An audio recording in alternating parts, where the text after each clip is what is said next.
and gentlemen, I hope I can make myself heard over the crowds. Thank you for coming along. This is in no way meant to be an authoritative overview of the Riesling grape in general. It's quite specific.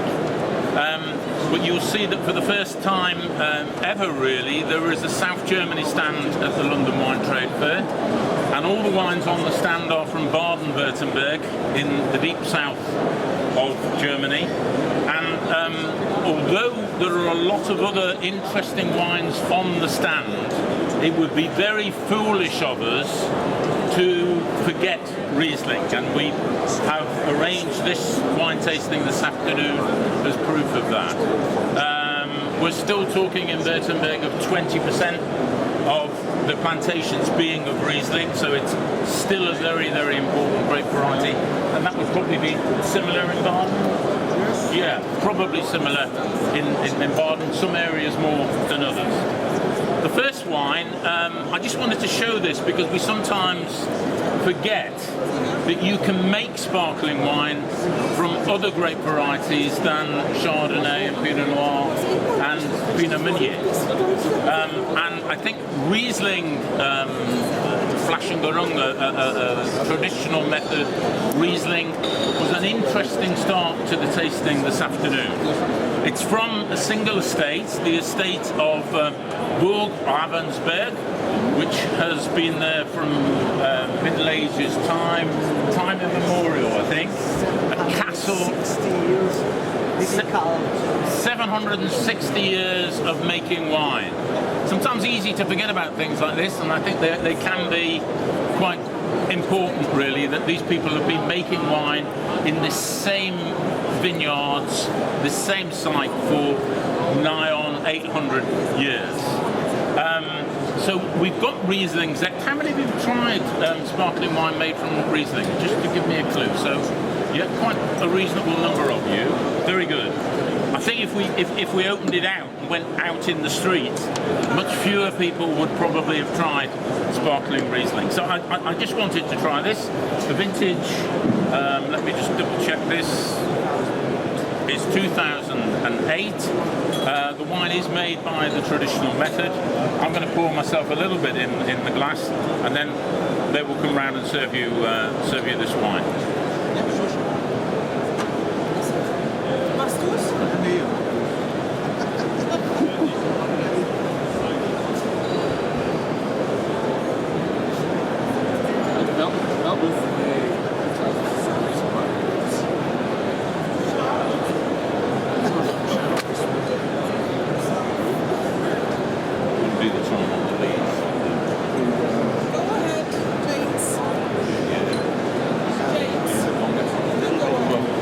About 12 to 14 months on the lees, so we're not talking about a massive attempt to make this wine particularly autolytic. On the other hand, it's not the bare minimum of 9 months that would be required for the Flaschengerung or Sekt category. Great believer in letting the wine do as much talking as I do. You've come along to taste these wines, admittedly hear what I'm saying, but I think now is the moment for this wine to speak to you. Have a look at it.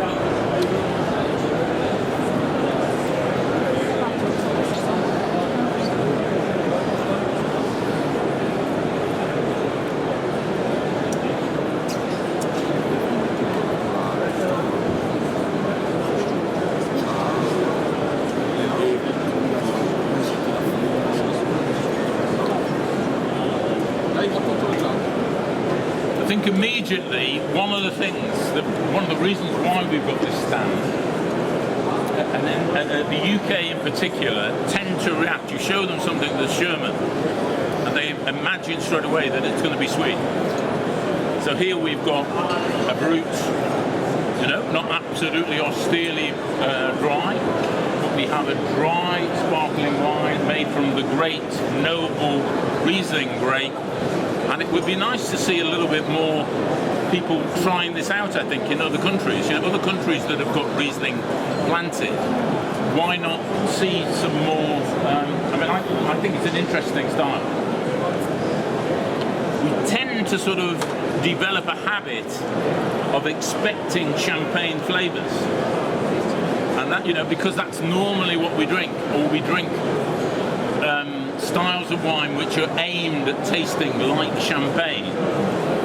All of a sudden, we've not got any of those champagne grapes there. We've got something else that needs a slight adjustment, a slight tuning in your tasting, in your brain, really, just to think, hang on, this is Riesling. But I think it's an interesting wine. I think recommended retail price in the UK, this would be round about £16.99 a bottle, £17.50, something like that. So at the bottom end of champagne prices. It's the only sparkling Riesling that we're showing on the stand at all. Yeah, very welcome. So we aren't actually showing any more. Yeah, some more.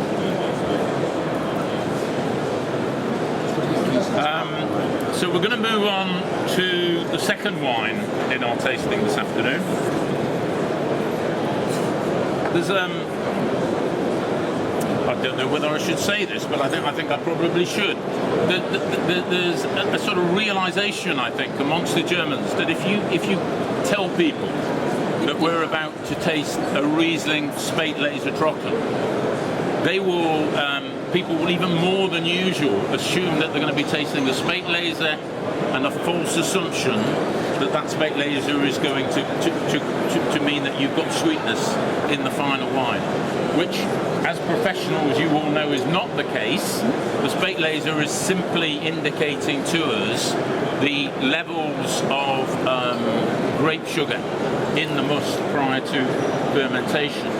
So Spätlese Trocken is a quite understandable concept, but through having knocked your head against a brick wall of people assuming that Spätlese is going to be sweet, sometimes if you shorten that to S, Riesling S Trocken, that seems to be the case. I'm coming across in South Germany more and more that you actually, what you're actually looking at is a Spätlese Trocken, but it's just called S Trocken. Now the wine here is made from the State Domain at Weinsberg. Now the State Domain at Weinsberg was the very first viticultural school in Germany.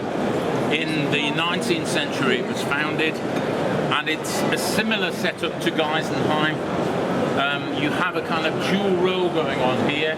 The government is teaching young students how to make wine. So there's a university element going on, teaching people about viticulture and about how to make wine. But at the same time, there is also research going on, and the viticultural school at Weinsberg was the place where Dornfelder was bred. It's the place where Kerner was bred. We have a lovely red wine. If you come back later on, there's a lovely Württemberg wine called Ackerlon, which is a fairly recent crossing, and that again was bred at Weinsberg. So we're at a government centre here for research and education in growing grapes and plants, and also winemaking. But because they have 40 hectares of vines, the students and some of their own full-time staff also make wine from it. So that's the wine you should now have in your glass, or about to have in your glass. A Riesling Trocken from the State Domain at Weinsberg. Be quiet for a moment.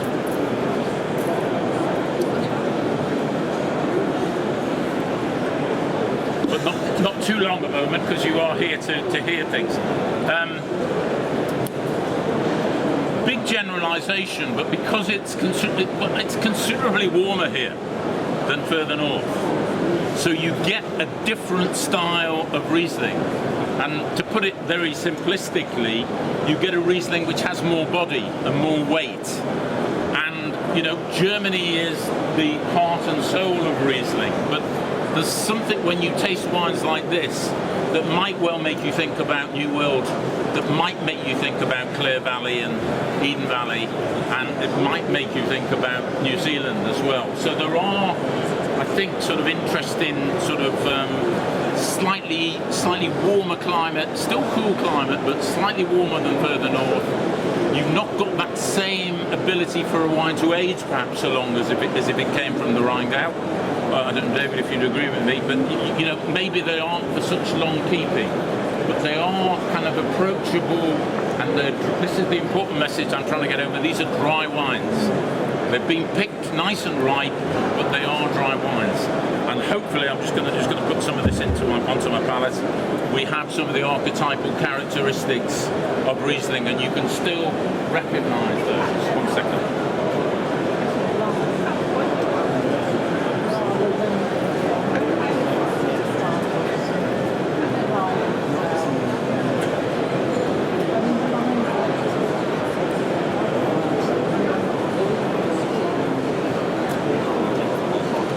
Lovely, some minerality there, not as marked as if it was from further north, but a restrained minerality and lovely mouth-watering acidity, what you would want Riesling to always give you, really. I always find that for me, the term that always comes and spots a Riesling for me is often grapefruits, and for me, grapefruit's a good term, but I mean, your own terms for Riesling will be your own terms. For me, yellow grapefruit is what Riesling is about, that mouth-watering effect that you would also get from that particular fruit. Now we're going to taste another Spätlese Trocken, another S Trocken. This one is from Baden. We have the winemaker with us, Stefan Fischler. I said when I did the Pinot Noir tasting this morning that there's a tremendous link up between New Zealand and southern Germany. So northern southern hemisphere, a lot of students learning their business at somewhere like Weinsberg or Heilbronn go off to do the southern hemisphere harvest, and they find places in New Zealand. Stefan works, I said this morning you work with Jonna in Wairarapa in Martinborough. And you know, there's a two-way thing, because during the northern hemisphere harvest, you get young winemakers coming up on placements into South Germany. And this is cool climate area. It may be a bit warmer than northern Germany, but it's still cool climate, and it fits quite well with what's going on in New Zealand. There's a nice barter of education of younger winemakers, but also of technique and ideas. I'm just trying to think of some of the other people. I know Florian, who is still at Dürrenzimmern, worked with Hans Herzog in New Zealand. I mean, I could go on. The list is quite long, but it's an important thing to bear in mind. Right, this is wine number 3. Schutzenberg, single site, still granite, I think. Yeah, granite. Yeah. Granite soil. This is the from Schutzenberg, from the vineyard that you are actually tasting at this moment. Anyone doesn't like the wine? Yes.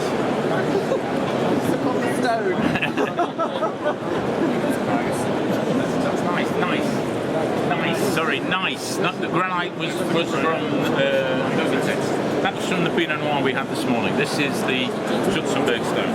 Okay.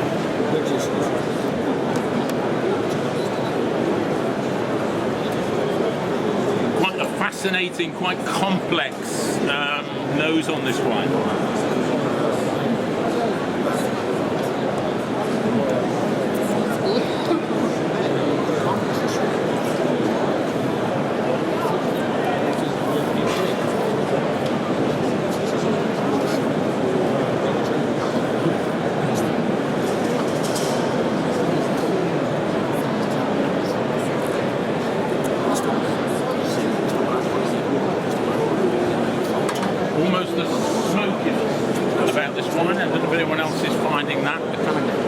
Smoky note on the finish, a vampire-y kind of characteristics. The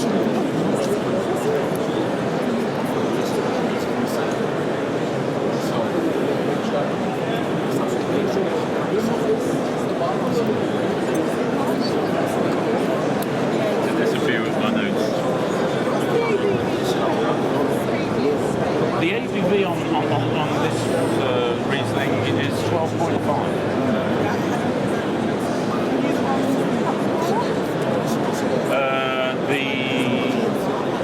The Rabanus, the Weinsberg Riesling is a little bit more, I think. Yeah. 13.5. Yes. The residual sugar, which is always important with the Riesling, because you want to know where you are. This wine that we're tasting at the moment has 4 to 5 grams, between 4 and 5 grams residual sugar. We're talking of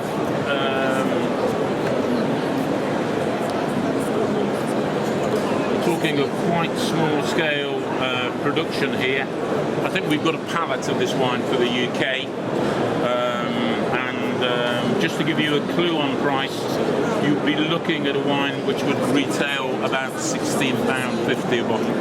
But it's a small estate, one Franckenstein, small limited production, dry quality Riesling. Okay, we are going to a different region of Baden. We were looking at Ortenau. We're now going to look at the Kraichgau area, which is a little bit further north. Not such a concentrated area. The vineyards are a little bit more spread out. Thank you very much. A little bit more spread out here, so you'll find other kinds of farming going on. Because if you go to South Germany, one of the shocks for me, I've only started doing this in the last 2 or 3 years, 3.5 years now, and you suddenly find these villages which are really wine-making villages. They're just like a visit to Bordeaux, and you're in this wine-making village. All around you there are hillsides, perfectly exposed, and winemaking is in progress.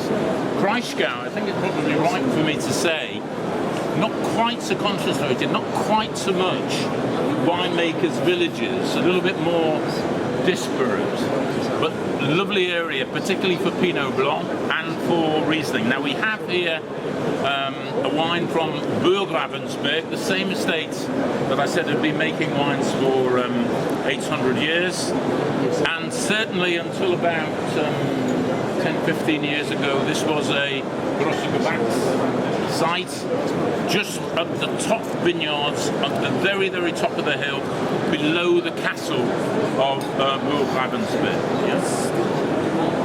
It's a Grand Cru still, yes, yeah. So it's a Grosse Gewachs. Right, okay.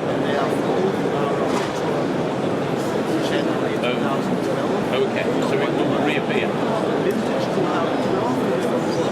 Okay, so just very quickly to take that advice on board, this was always a Grosse Gewachs site. There was a change in ownership which meant it couldn't be called Grosse Gewachs for a short while, but from the 2012 vintage onwards, the label will actually carry Grosse Gewachs on the label. We are looking here at a considerably higher quality level. The wines will keep much longer. I know that the winemaker Klaus Burmeister said they were tasting a 2004 very recently. I tasted a 2007. These are wines that really will keep a long period of time, so potentially very long keeping abilities. And at this early stage, 2011, one could imagine, there's a one over at the top, sorry. At this moment in time, you could imagine that this would be a wine that will really become more and more interesting. At the moment, it's rich, concentrated, just have a look at what a really serious Riesling, how good it can be. Yeah. Just again, leave you in silence for a moment. You concentrate on communing between the glass and yourselves.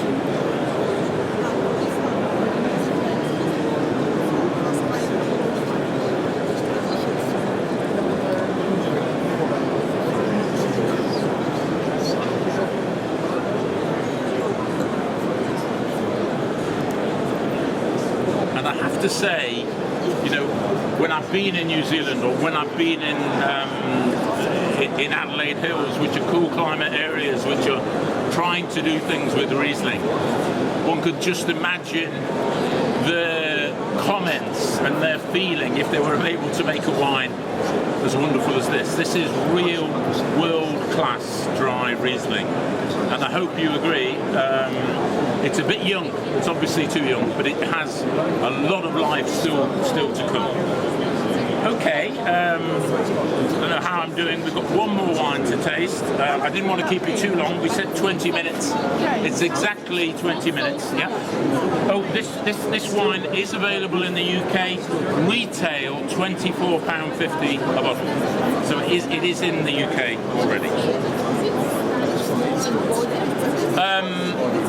Last wine, and an interesting chance. I thought I wanted to show an Eiswein. So we have a Riesling Eiswein to try from the 2008 vintage. Eiswein, as you know, I'm not going to tell you, you will already know how Eiswein is made, I'm sure. Very, very quickly, you're waiting, you're intentionally leaving some grapes on the vine. There is every chance that those grapes will just be wasted, that they will never be harvested, that you take a punt, you have a gamble, and then you wait, and about 1 year in 3 or 1 year in 4, there comes the morning when they announce that the temperature is going to be -9 or below. We don't get too cold, about -9. And I was luckily there in December last year, and we were having dinner with one of the winemakers. He said, tomorrow morning we pick the Eiswein. I'll come to the hotel at 5 o'clock. 5 o'clock in the morning, we were dressed. I had my pajamas on. I had my clothes over the pajamas. I had all my jumpers. It was -9.5 degrees. We went out at about 5:45. We cleared the vineyard site in about 45 minutes, an hour and a quarter, and the grapes went quickly to the winery, and while they were still hard, like pellets, like marble, they crushed them, and of course the ice content, the water content, will not come out. They can filter out the ice, and you then get a wine like this. I did make a note of what the residual sugar is. Hopefully I wrote it in the right spot. We are looking at a wine which has 181.3 grams of residual sugar, and that is all because the water content was filtered out, was frozen. So there's been there's no sweetening of the wine, simply left till December, harvested, when the grapes were frozen. And Germany is very, very strong on not allowing any technological freezing of the grapes. This has to be done by nature, and they will be careful checking up to see that it was that cold in that vineyard site on that morning. You can't be telling anyone a fib. It has to be genuine. So a nice way, I hope, to end this tasting of Riesling from South Germany. And we're here for the 3 days. There's winemakers here. I'll be on the stand. If there's any questions, I think probably come and have a chat afterwards. And I do thank you for coming along to taste the wines. Was that on the 8th of December? Was that the 8th of December? I think it probably was. Yes, it would have been. Yes, only one night. That's it. Just the one night. It's the one night. Yeah. Cheers. It's a gorgeous. So no.